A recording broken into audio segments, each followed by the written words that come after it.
You're listening to the Life Coach School podcast with Brooke Castillo, episode number 197. Welcome to the Life Coach School podcast, where it's all about real clients, real problems, and real coaching. And now, your host, Master Coach Instructor, Brooke Castillo. Well, hello, my friends. Today, I've recorded a podcast for you on urges. And the reason I'm recording this podcast is because so many of my students give into confusion when it comes to urges and managing urges. And so I want this to be a resource for you to be able to come back to understand what's going on when you experience an urge. Here's the thing I want to tell you. Everything that you do as it applies to buffering, which for some of you is overeating, overdrinking, OCD behaviors, looking at your phone too much, checking your email too much, any obsessive cleaning, anything like that you're struggling with, I want you to know is easy to stop doing. You just stop doing it. You don't respond to the urge. This is not difficult. What's difficult is the feeling that you will have and be left with if you don't follow through on an urge. So I want you to think about the model. A thought is going to cause the urge. So you may have a thought, I need to clean that. I need to eat that. I want to drink. I want to taste that. I want to smoke that. I want to see who called me. I want to see if anyone liked my photo. All of those thoughts cause that urge to pick up the phone, pick up the food, do whatever it is that you are complying with that urge. Again, not doing the thing is easy. So not picking up the phone, not picking up the cookie, that's all easy, you guys. That is not the hard part, right? It's not hard to put the fork down. It's not hard to not pick up the food. What's difficult is dealing with the emotion, dealing with the urge when you don't comply. And here's what I want to say about that is that urges demand action. They demand it. But an urge has no authority. So it's kind of like if I say to you, pick that up, pick that up, pick that up, pick it up right now. Hurry up, pick it up, pick it up, pick it up, hurry up, pick it up, pick it up. Now, if I have authority in your life, you may pick something up, especially if I'm urgent and demanding about it. But if I don't have any authority in your life, if I'm some random stranger telling you to pick it up, you're not going to do it because I don't have any authority. It doesn't matter how much I yell at you, how much I scream at you. You are going to not comply with my urgency, with me urging you. Okay? This is also true with urges that you have within your own mind and body. Urges demand action, but they don't have any authority in your life. They are like toddlers demanding candy at the grocery store. You do not need to comply. And no matter how loud they get, no matter how overwhelming it feels, you do not have to ever comply with an urge. So that's really step one, is just understanding that urges happen and that you never have to comply with the urge. And it's actually easy not to comply with an urge. What is difficult is what I call allowing an urge without responding to it. So the action of not responding is easy. The experiencing the unanswered urge, the emotion of the urge is what's difficult.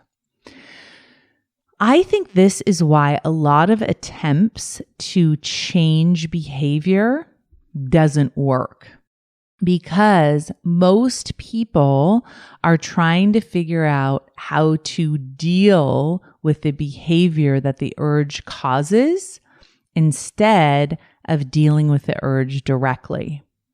So if I have an urge to overeat something, I can spend a lot of time talking about the overeating. I can spend a lot of time talking about the food and what to replace it with and how to avoid it and how to keep food out of your house and all of those things. But what that does is it tries to control the environment and tries to control the behavior that the urge is causing. And what I teach and what I recommend is that you don't concentrate on the effect of the urge. You concentrate on the urge itself. So question number 1 is really, what is an urge? Why do we give urges so much authority? If that urge, that emotion is like a toddler in a grocery store, why are we constantly handing out candy? Why are we constantly complying with this urgent urge that is within us? Most of us haven't even questioned it.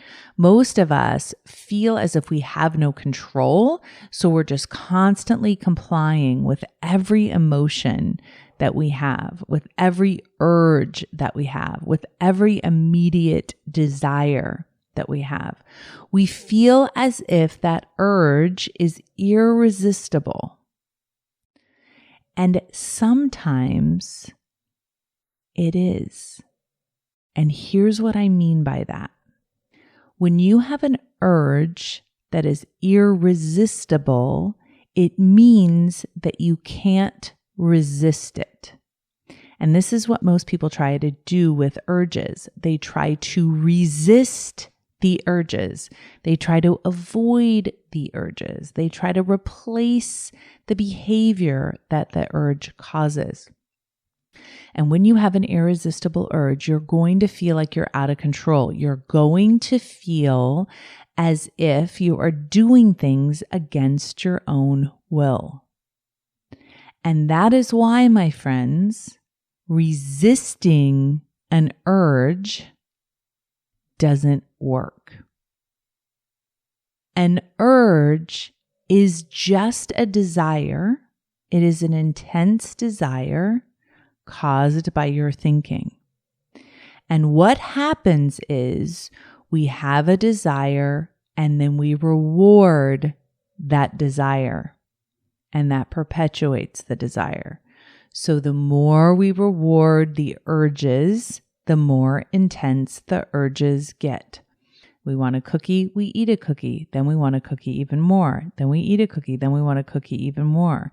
We have the urge to smoke a cigarette. We smoke a cigarette. We get the urge, right? Because when smoking, we get the reward of the nicotine. We get the reward of the dopamine from giving into our urges. So what started as simply a thought and a desire turns into a perpetual rewarding urge, thought, cycle. And what simply caused the urge in the beginning, which was a thought that was probably conscious, becomes an unconscious thought pattern that we aren't even aware of. A lot of my clients deal with this in the evening with alcohol. So they come home and they don't even consciously decide or think about having alcohol.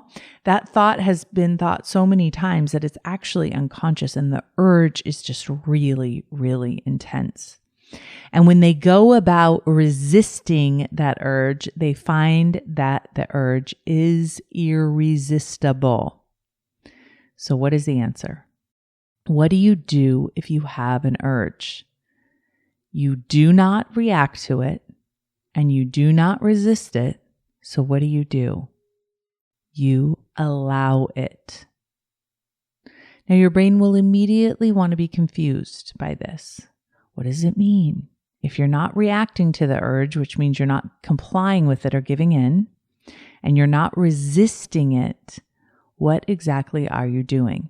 So let's go back to the toddler in the grocery store.